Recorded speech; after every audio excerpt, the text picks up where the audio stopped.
आज सर्वप्रथम निवेदन हमारे अपने पार्टी के नेताओं से है कि देश वार्ता के समय आपस में बातचीत नहीं करें तो कृपा बनी रहेगी। नमस्कार देश के साथियों, हम भी समझते हैं और आप भी समझते हैं और हमारे सम्मानित अतिथि अखिल भारतीय कांग्रेस कमेटी के महासचिव बिहार के उत्तर प्रदेश के प्रभारी और आज विशेष देश वार्ता के सम्मानित अतिथि आदरणीय अविनाश पांडे जी आपके साथ हैं। सीधा संवाद आपसे करेंगे। मंच पे हमारे सम्मानित अध्यक्ष राजेश राम जी हैं, वो भी आपसे बात करेंगे।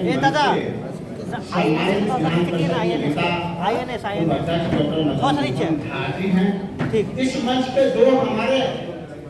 अखिल भारतीय कांग्रेस कमेटी के सचिव हैं, एक तौकीर साहब हैं, वो भी उत्तर प्रदेश के सचिव प्रभारी हैं, और पूनम पासवान जी हैं, वो राजस्थान के प्रभारी हैं, मंत्रित आनंद साहू जी हैं। एक और साथी हमारे हैं नए, और आपको परिचय भी आज करा दूं, जितेंद्र गुप्ता जी नव निर्वाचित कोषाध्यक्ष अखिल बिहार प्रदेश कांग्रेस कमेटी के हैं। आप कितना बैठे हैं? सर यहाँ भागवत जी हैं, महिला अध्यक्ष हैं, प्रज्वल जी हैं, ब्रजेश प्रसाद मुन्ना जी हैं, ज्ञान जी हैं, विधि जी हैं, सब पार्टी के, और सौरभ जी हैं, सोशल मीडिया के चेयरमैन हैं। हम बिना वक्त लिए अपने प्रदेश अध्यक्ष से आग्रह करें कि पहले आपसे संवाद करें, फिर आदरणीय अतिथि आपसे बात करें। एक निवेदन मात्र रहेगा कि संबंधित विषयों पे आपके सारे सवाल सम्मान पूर्वक लिए जाएंगे। आग्रह होगा कि जो विषय है उसी संबंधित आपका सवाल होगा। आदरणीय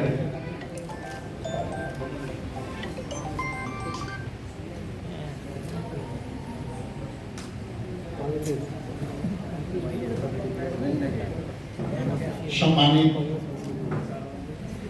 आज के प्रेस वार्ता में आपसे संवाद करने आए राष्ट्रीय पटल पर इनकी पहचान है। हमारे बाएं तरफ बैठे हैं अविनाश पांडे जी, जो आपको आज के वार्ता आपके साथ संवाद करेंगे। मैं उनको अभिनंदन करता हूँ, स्वागत करता हूँ। इस मंच पर विराजमान हैं हमारे सम्मानित पूर्व अध्यक्ष काउंसिल में हमारे लीडर मदन मोहन झा जी। मंच पर उपस्थित हैं हमारे पूनम पासवान जी, जो सेक्रेटरी AICC हैं। इस मंच पर तमाम हमारे लोग उपस्थित हैं, मैं सबको अभिनंदन करता हूं, स्वागत करता हूं। हमारे नवनियुक्त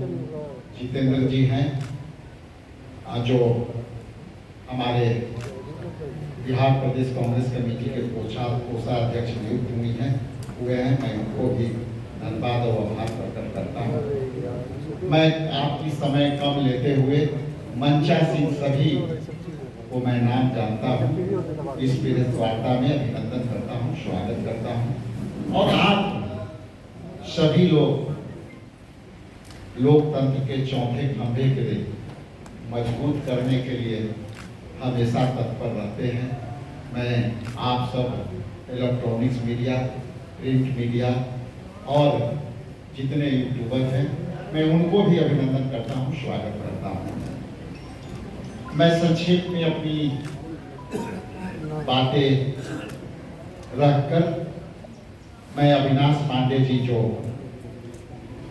नेशनल हेराल्ड के मामले पर आपकी प्रकाश डालेंगे, क्योंकि जिस तरह से सच और झूठ की लड़ाइयाँ चल रही है और बीजेपी के लोग झूठे के प्रचार पर देश के सत्ता पर हाथ बीज है, तो उसकी पटाक्षेप आज हमारे अविनाश पांडे जी, जो यहाँ के प्रभारी रहे हैं, मंत्री रहे हैं, मैं उनको माइक सुपुर्द करता हूँ कि सारी बातों को वो आपके सामने रखेंगे और आपसे विनम्र निवेदन है कि इससे संबंधित 5 से 6 सवाल आप लेंगे। हम लोग चाहते हैं कि आपकी सवाल पूर्णतः हम लोग संतुष्ट करके भेजें, इसलिए आपसे आग्रह है कि सब्जेक्ट पर आधारित सवाल होगा तो हमें उस सवाल को आपके पास पास ऑन करने में सहूलियत होगी। बहुत बहुत धन्यवाद और थैंक यू।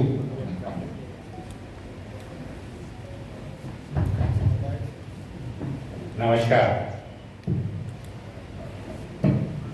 सबसे पहले तो मैं बिहार प्रदेश कांग्रेस कमेटी के हमारे सम्माननीय अध्यक्ष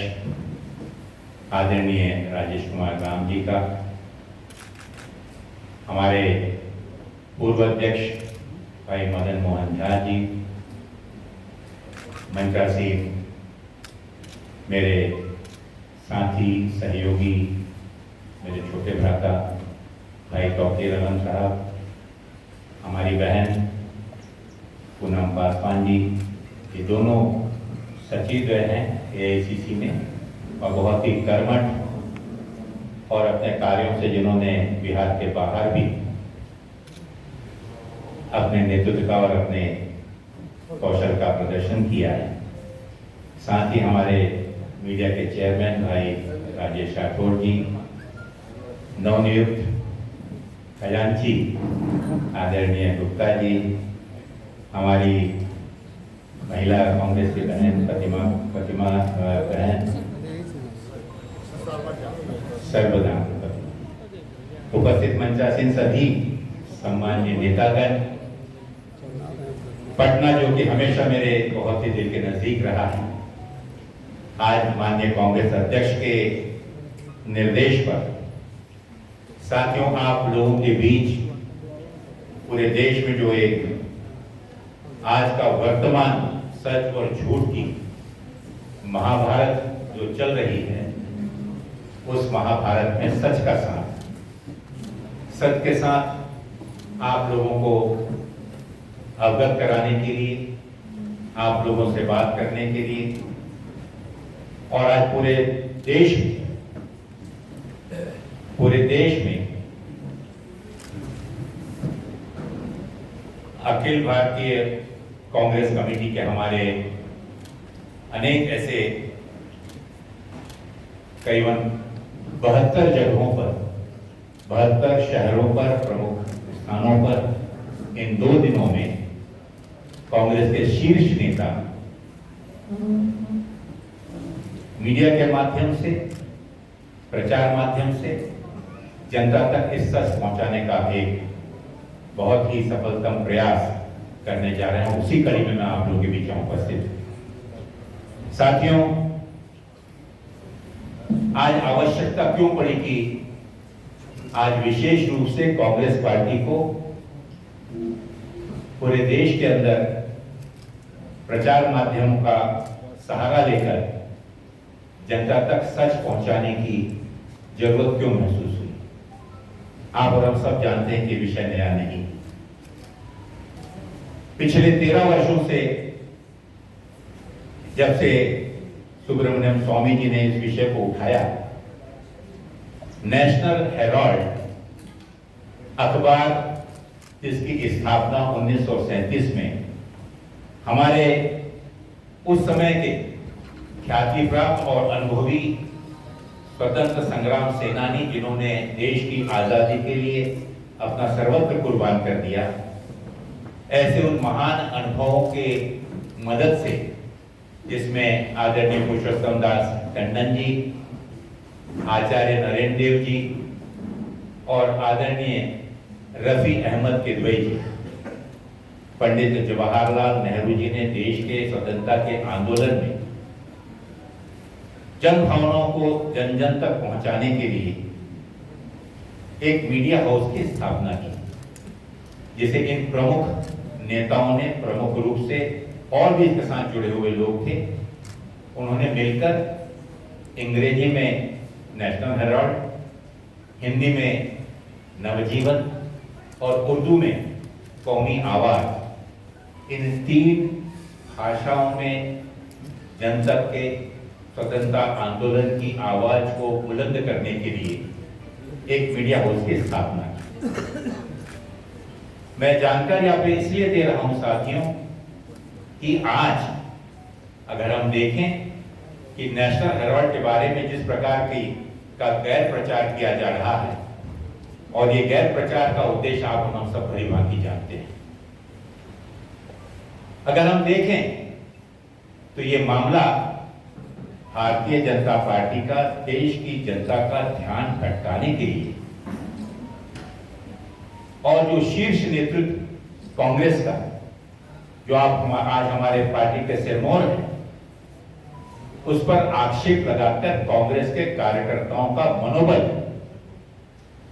गिराने का एक षड्यंत्र है। हाल ही में आपने देखा कि अहमदाबाद में एक बहुत ही सफलतम राष्ट्रीय अधिवेशन में, जहां पर कि संगठन सृजन से लेकर संगठन को अलग अलग स्तर पर जन सामान्य की समस्याओं को लेकर एक आंदोलनकारी धारदार कार्यक्रमों के माध्यम से कांग्रेस एक नए जोश में माननीय राहुल गांधी जी के नेतृत्व में आदरणीय मल्लिकार्जुन खड़गे जी और आदरणीय प्रियंका गांधी जी और हमारी सर्वोच्च नेता आदरणीय सोनिया गांधी जी के मार्गदर्शन में जो एक शुरुआत पूरे देश में करने जा रही है, निश्चित रूप से आप समझ गए होंगे कि वो सरकार, वो भारतीय जनता पार्टी का नेतृत्व आज पूरी तरह से डरा हुआ है। और आप जानते हैं कि जब व्यक्ति डरता है तब अपने राजनीति के पैंतरे के बारे में ना सोचते हुए किसी प्रकार से जो प्रयत्न इनका पिछले 11 सालों से सफलतम तरीकों उसको मानते हैं कि जनता की आवाज को, जनता की समस्याओं को या जिन उद्देश्यों को लेकर जिस पर विश्वास रखकर इस देश की जनता ने उन्हें सत्ता सौंपी है, उस मोर्चे पर, हर मोर्चे पर पूर्ण रूप से नाकाम होने के बाद अब एक ही मकसद उनके पास में किसी तरह जनता का ध्यान भटकाए। चाहे वो माननीय सोनिया गांधी जी या राहुल गांधी जी पर इस प्रकार के अनर्गल आरोप लगाकर, चाहे नेशनल हेराल्ड जिसकी स्थापना पंडित जवाहरलाल नेहरू ने 1937 में इन सभी महानुभावों को साथ में लेकर 3 भाषाओं में की, और जिसका प्रमुख उद्देश्य था कि इस देश के लोगों तक सच्चाई पहुंचाकर अंग्रेजों की उस हुकूमत को उखाड़ फेंकने के लिए जो लाखों स्वतंत्र संग्राम सेनानी थे, इस देश की जनता थी, उनको उनके स्वाभिमान के बारे में, स्वतंत्रता के बारे में और हो रहे अत्याचारों के बारे में जानकारी दे सके। अगर ये वो न्यूज़पेपर है, ये वो संस्था है साथियों जिसका योगदान इस देश की आजादी में एक प्रमुख भूमिका के रूप में रहा, और वही कारण था कि 1942 के आंदोलन के बाद, भारत छोड़ो आंदोलन के बाद अंग्रेजों ने इस पत्रकार, इस समूह को, इन पत्रिकाओं को बैन कर दिया, जो जाके इतने घबराए हुए थे कि 1945 में ये उन्हें बैन हटाना पड़ा। आप सब पत्रकार हैं, जैसा आदरणीय अध्यक्ष जी ने कहा, एक चौथे और बहुत ही महत्वपूर्ण स्तंभ है लोकतंत्र। हम सब ने मिलकर संविधान बनाया, और संविधान को इस तरह से बनाए कि जहां पर किसी प्रकार का अन्याय ना हो, और देश का हर एक व्यक्ति, राजा से लेकर रंक तक, पूर्ण विश्वास के साथ में, स्वाभिमान के साथ में, निडर होकर, स्वतंत्रता के साथ यहां पर रह सके और अपनी भावनाओं को व्यक्त कर सके। अगर कुछ गलत हो रहा है, कोई अत्याचार हो रहा है, तो आवाज उठा सके। लेकिन आपने देखा होगा कि आज की वर्तमान सरकार, मैं फिर आना चाहूंगा कि नेशनल हेराल्ड का बहाना लेकर कांग्रेस के सर्वोच्च नेतृत्व को डराने का, धमकाने का और उसके माध्यम से देश की जनता को फिर एक संदेश देने का प्रयत्न कर रही है, जहां पर कि अपने सबसे प्रिय और अपनी पसंदीदा जो उनकी आपराधिक संस्था है, जिसे मैं कहता हूं कि हमारी आपराधिक वसूली मशीन, जिसको मैं कह सकता हूं, या दूसरे शब्दों में कहें तो आज खुले रूप से सब लोग जानते हैं कि आज की तारीख में इस देश का प्रवर्तन विभाग ईडी भारतीय जनता पार्टी का, मोदी जी का, अमित शाह का एक इलेक्शन डिपार्टमेंट बन के रह गया है। और इस ईडी का भले ही हम प्रवर्तन मंत्रालय और प्रवर्तन विभाग के नाम से जाने, लेकिन आप देख रहे हैं कि किस प्रकार से खुला नंगा अलोकतांत्रिक कृत्य इस ईडी के माध्यम से किया जा रहा है। जो विपक्ष में है उनकी आवाज को दबाने के लिए, जो कल तक के सख्त ज्यादा भ्रष्टाचारी थे, उन्हें उसका डर धमकाकर, और जिस समय वो कांग्रेस पार्टी छोड़कर अगर भारतीय जनता पार्टी में आ जाते हैं तो एक वॉशिंग मशीन के रूप में वो पवित्र हो जाते हैं और धन्य करते हैं उस ईडी का, जो उन्हें आंख दिखाकर और फिर उनकी असली जगह पर उन्हें बैठा देती है। साथियों, उठाकर देखिए वो डाटा। अगर 100% में से पिछले 12 सालों में मात्र 1% ईडी डिपार्टमेंट के केसों का फैसला हुआ है जहां पर कि अपराधियों को सजा मिली, बचे कितने? 99% में से 98% केस वो हैं जिन पर आज तक न निर्णय हुआ, लेकिन जो केसेस जिन पर हुए हैं वो सभी राजनीतिक प्रतिद्वंदी, विपक्ष के नेता या विपक्ष के वो लोग हैं जिन्होंने इस सरकार की असलियत को, इस सरकार को ऐना दिखाने का काम और जनता तक उनके कुकृत्यों को पहुंचाने का कार्य किया। और उनका प्रयोग उन 98%, 98% लोगों पर आज भी चल रहा है कि उन लोगों को डरा के, धमकाकर, पैसे वसूली कर या किसी प्रकार से आतंकित करकर उनको घर पे बैठा दिया। आज आप लोगों के बीच में आया हूं नेशनल हेराल्ड के इस संस्था को, जो कि हमारे इस देश की धरोहर है, जिसकी स्थापना माननीय पंडित जवाहरलाल नेहरू जी ने की, जिसे इस देश के स्वतंत्रता संग्राम सेनानियों ने अपने खून पसीने से सींचा। आज उसके माध्यम से जिसका प्रतिनिधित्व आप कर रहे हैं, एक मीडिया के रूप में सिर्फ मैं आपके साथ में यहां बैठा नहीं हूं, लेकिन कांग्रेस की ओर से माननीय मल्लिकार्जुन खड़गे जी की ओर से, माननीय राहुल गांधी जी की ओर से आपसे कुछ साझा करने के लिए आया हूं, आपकी मदद चाहता हूं।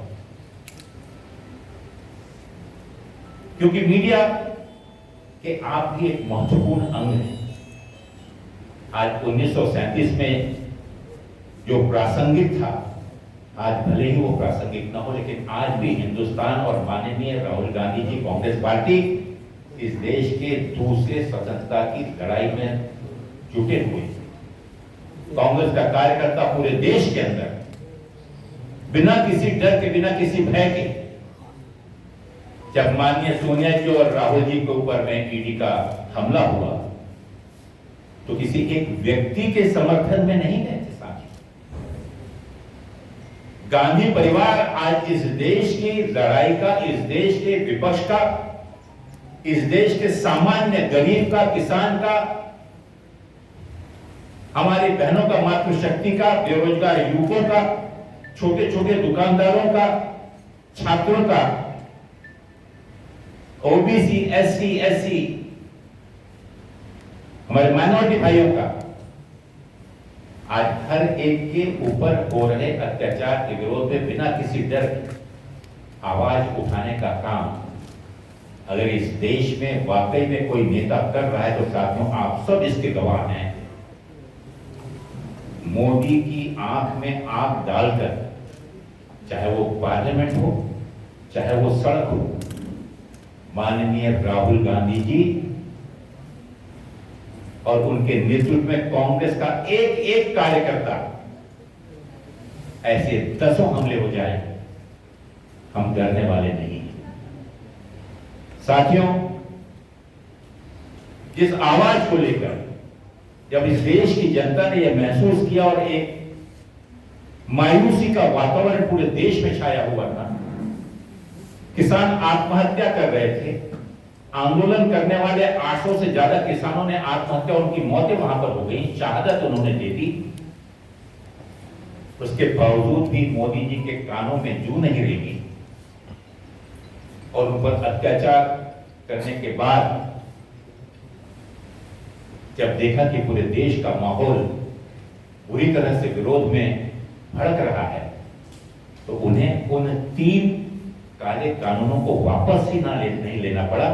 लेकिन उस समय भी उनने जो आश्वासन दिया था साथ ही वो खतरा आज भी टला नहीं। कहना मैं ये चाहता हूं कि आपके माध्यम से, मीडिया के माध्यम से, नेशनल हेराल्ड एक ऐसा सिंबल बना हुआ है इस लड़ाई का, जिसमें माननीय सोनिया गांधी जी, राहुल गांधी जी और गांधी परिवार के हर एक सदस्य का, आदरणीय प्रियंका गांधी जी, गांधी परिवार के हर सदस्य में जो राजनीति में हो या भले ही ना हो, लेकिन प्रत्यक्ष अप्रत्यक्ष रूप से उन्हें आतंकित कर देश के कांग्रेस जनों के बीच में ये संदेश देने का जो असफल प्रयत्न भारतीय जनता पार्टी कर रही है, हम उसका घोर निषेध करते हैं। साथियों, मैं आपसे कहना चाहूंगा कि जो आरोप लगाए हैं, अगर आप देखें तो वाकई में हास्यास्पद है, ये विडंबना है कि आरोप क्या लगाए हुए हैं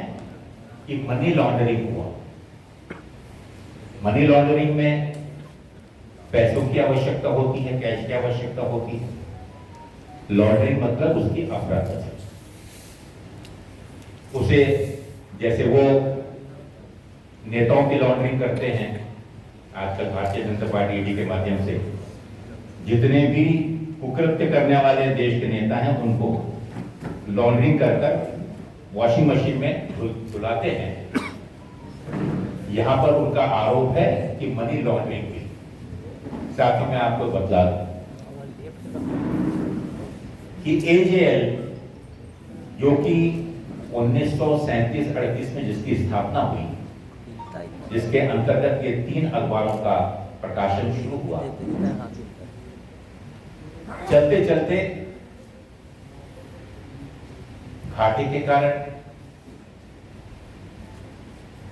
और अखबार नहीं चला पाने के कारण, क्योंकि आर्थिक रूप से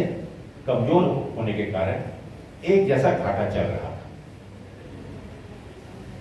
लेकिन हमारी राष्ट्रीय धरोहर होने के नाते और कांग्रेस निश्चित रूप से इस पत्रिका के बारे में पूर्ण रूप से समर्पित होने के कारण कई वर्षों तक 100 से भी ज्यादा छोटे छोटे चेक्स के माध्यम से कर्ज दिया गया। और जब ये एहसास होने लगा कि हमारे वहां पर काम कर रहे कर्मचारी बिजली के बिल, किराया ये जब नहीं दे पा रहे हैं, तो ऐसे अवसर पर कानूनी सलाह के अनुसार देश में और पूरी दुनिया में इस प्रकार की प्रचलित चलन है, एक धर्मदाय संस्था यंग इंडिया के नाम से एक कंपनी बनाई गई, जिसने 50 लाख रुपए के साथ में जो करीबन 90 करोड़ का 900 करोड़ का जो 90 करोड़ का जो लोन था, उसे ग्रहण कर और इस संस्था को कायम रखकर आगे चलाने का प्रयत्न, मदद, सहयोग ऐसी संस्था के माध्यम से जहां पर ना ही कोई पैसे का लेन देन है, ना कोई पगार है, ना किसी प्रकार की उसका लाभ कोई ले पा रहा है। और ऐसी जगह पे जहां पर वो मनी लॉन्ड्रिंग की बात कर रहे हैं कि जहां पर ना ही संपत्ति किसी प्रकार से नेशनल हेराल्ड की संपत्ति किस तरह से हस्तांतरित हुई, ना ही किसी प्रकार के पैसों का लेन देन हुआ, और जो कानूनन तरीके से, जो कानूनन विद्वान लोगों ने जो एडवाइस किया, उस प्रकार से इस नई कंपनी में 4 प्रमुख शेयर होल्डर बने उस समय तब की तत्कालीन हमारी कांग्रेस अध्यक्षा सोनिया गांधी जी, तत्कालीन हमारे कोषाध्यक्ष आदरणीय मोतीलाल वोरा जी, तत्कालीन महासचिव आदरणीय भास्कर फर्नांडिस जी और तत्कालीन महासचिव आदरणीय राहुल गांधी जी, ये 4 शेयर होल्डर्स बने और 2 शेयर होल्डर्स आदरणीय सुमन दुबे जी और हमारे दूसरे हमारे साथी जो हैं सैम पित्रोड़ा जी, ये 2 गैर शेयर होल्डर जिनके पास कोई शेयर नहीं है डायरेक्टर अपॉइंट। साथ में कहानी शुरू होती है 1912 से। 1912 में विद्वान माने जाने वाले बहुत ही नॉन अधिवक्ता आदरणीय सुब्रमण्यम स्वामी जी, इन्होंने इस बारे में 2012 में शिकायत की। ये गैर व्यवहार हुआ है, ये मनी लॉन्ड्रिंग हुआ है, ये हजारों करोड़ की प्रॉपर्टी जो कि नेशनल हेराल्ड की है, एजेएल की है, उसे हथियाया गया है। एक बात बता दो साथियों, आप लोग सुनते होंगे भारतीय जनता पार्टी अलग अलग मीडिया के माध्यम से ये प्रचार को प्रचार करने में लगी हुई कि 5000 से भी ज्यादा की संपत्ति एजेएल की है, जिसे यंग इंडिया ने हड़प लिया, जिसे कांग्रेस के आदरणीय सोनिया जी और राहुल गांधी जी ने हड़प लिया। वाकई में हास्यास्पद है। मोदी सरकार की ही इनकम टैक्स डिपार्टमेंट ने खुद जो मूल्यांकन किया 2015 में और जहां पर 483 करोड़ का मूल्यांकन किया गया, लेकिन उसमें भी बता दो वो भी हास्यास्पद है, क्योंकि 6 जगहों पर एजीएल की प्रॉपर्टी में जानबूझ के थोड़ा विस्तार में आपको बताऊंगे उद्देश्य मेरा आज, जिसमें दिल्ली, लखनऊ, बंबई और इसके बाद में आप देखेंगे तो ये संपत्तियां दिल्ली, पंचकुला, पटना और इंदौर।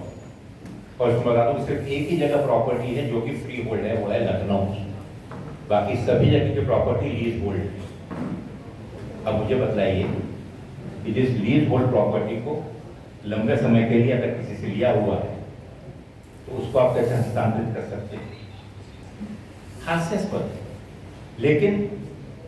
जिस आधार पर, जिस विश्वास के साथ 2014 के बाद में इस देश के लोगों ने एक जुमला पार्टी के रूप में, अभी तक भी कई लोग उस पर अंधविश्वास कर दौड़ रहे हैं और ये भूल गए कि उसके चलते हुए इस देश की का भाईचारा, इस देश की गंगा जमनी तहजीब, इस देश के में बढ़ता हुआ बेरोजगारी, इस देश की आसमान छूती हुई महंगाई, इस देश की जर्जर होती हुई अर्थव्यवस्था, इन सभी इस देश को कहां ले जा रही है? आज भी कई लोगों की आंखें बंद हैं और विश्वास कर रहे हैं कि जिस प्रकार का प्रचार माध्यम से गैर प्रचार करने का काम भारतीय जनता पार्टी कर रही है, उसी चीज के कुछ स्पष्टीकरण देने के लिए मैं आप लोगों के बीच आया हूं। साथियों, मैंने कहा 2012 में सुब्रमण्यम स्वामी जी ने तकरार की इलेक्शन कमीशन के साथ। उनकी शिकायत को इलेक्शन कमीशन ने निरस्त कर दिया।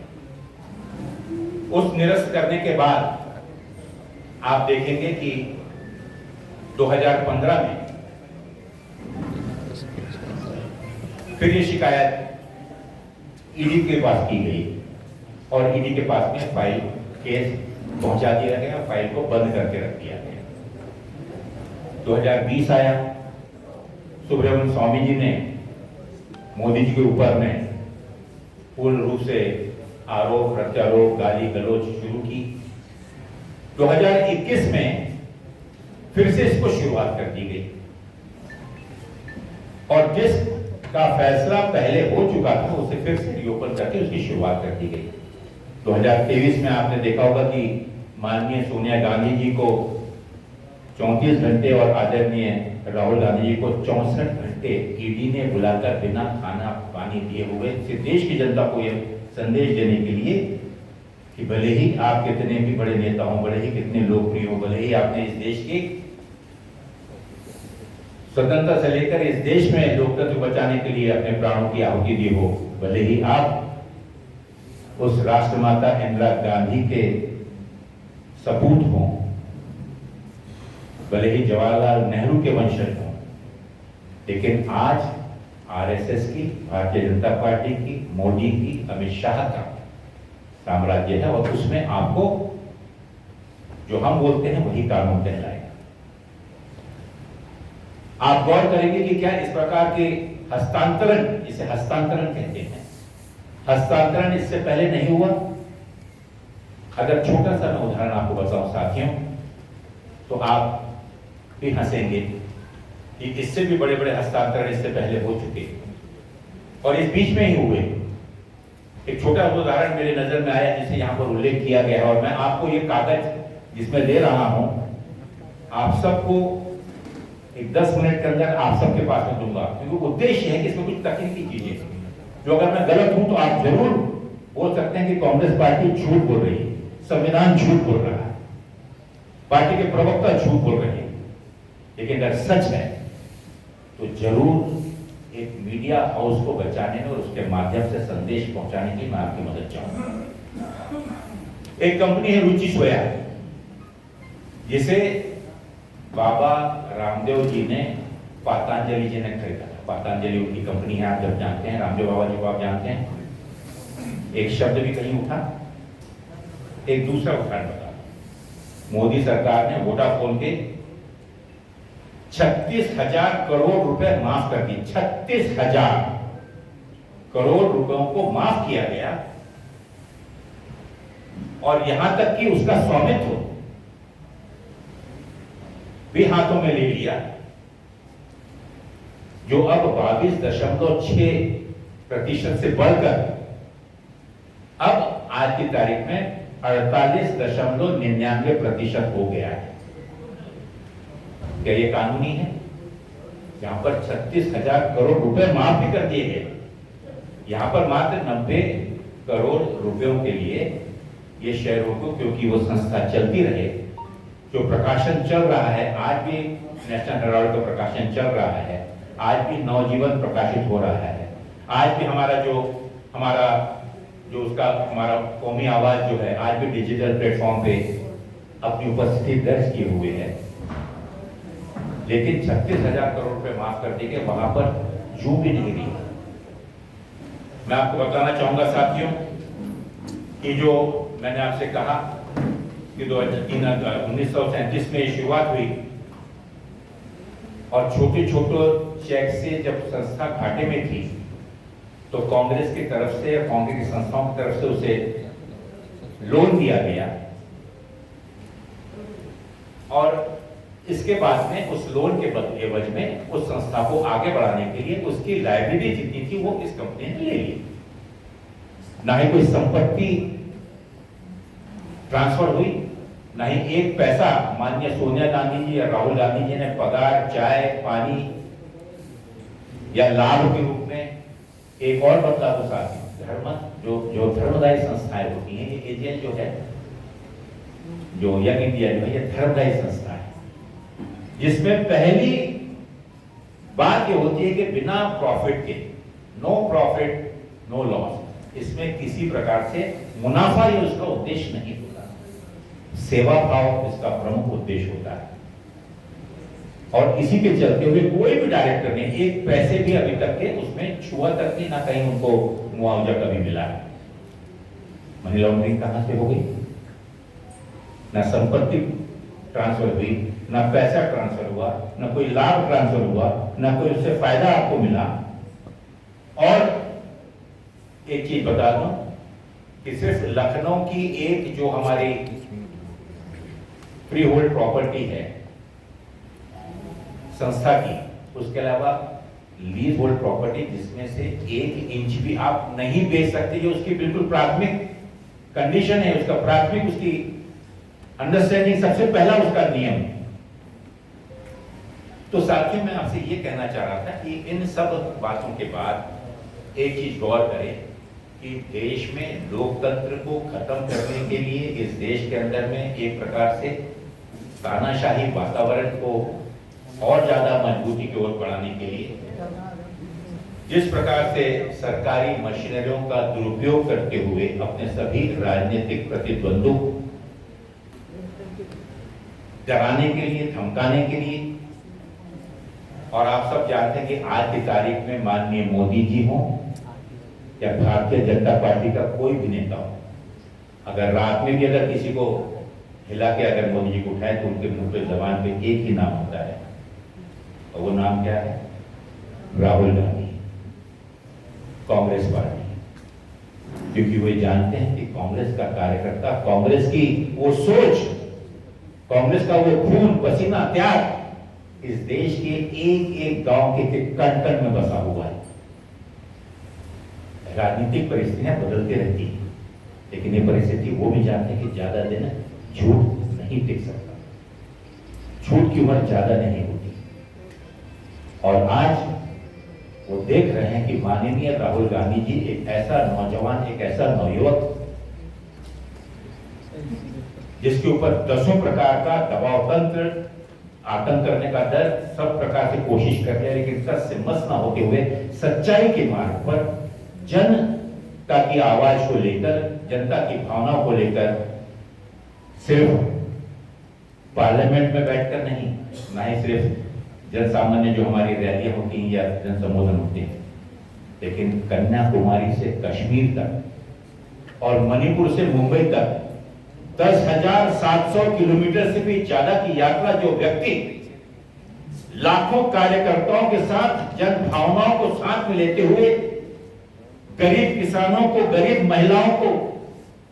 जिनका उत्पीड़न हुआ, ऐसी बहनों को गले लगाते हुए उन युवकों का एक आशा और उम्मीद की किरण बनकर जो पढ़ा लिखा नौजवान जो आज बेरोजगार घूम रहा है, या उस उत्पीड़ित दलित, आदिवासी और ओबीसी समाज के वो लोग जो आज अपने आप को ठगा महसूस कर रहे हैं, अगर उनकी आशा और उम्मीद बनकर जो व्यक्ति ने अपने आप को एक तपस्या के रूप में आंधी, तूफान, बर्फबारी, बरसात, हर प्रकार के मौसम में बिना रुके जो चलता रहा, निश्चित रूप से इस देश की जनता ने उसे अपने दिल में तो बैठा था। जहां पर चाहे वो लाडली बहन हो, चाहे किसानों की दुगनी आमदनी हो, या 2 करोड़ रोजगार, युवकों को रोजगार की बात हो, या 15 लाख रुपए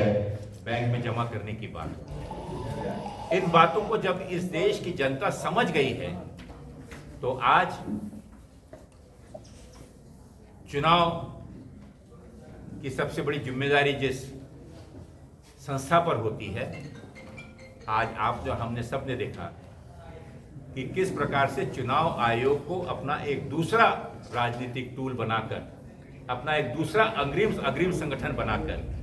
आपने खुद देखा कि हरियाणा में क्या हुआ, महाराष्ट्र में क्या हुआ, जहां पर खुले रूप से